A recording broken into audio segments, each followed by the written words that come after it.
In today's video, I'm going to show you how to connect your Roblox account to Discord. If this video is helpful, consider subscribing to the channel and leaving a like to support us. First, open the Discord app on your computer. Then, click on User Settings. In the left-hand menu, select Connections. You'll see the option Add Accounts to your profile. Here, you'll find icons for several platforms that you can link to Discord. However, you may not see Roblox right away. To find it, click the View More button at the end of the list. Scroll until you find the Roblox icon, then click on it. You'll be redirected to a new tab in your web browser. On this page, log in to your Roblox account.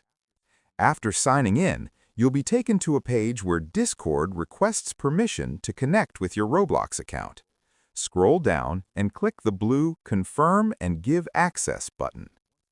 Once completed, you'll be redirected to a confirmation page showing that your Roblox account has been successfully connected to Discord. You can now close the browser tab and return to the Discord app. Back in the Connections section, you'll see that your Roblox account is now linked to Discord. You can choose whether your Roblox account is visible on your profile by toggling the visibility option. In my case, I'll leave it enabled so people can see my Roblox account when they view my profile. And that's how you connect your Roblox account to Discord.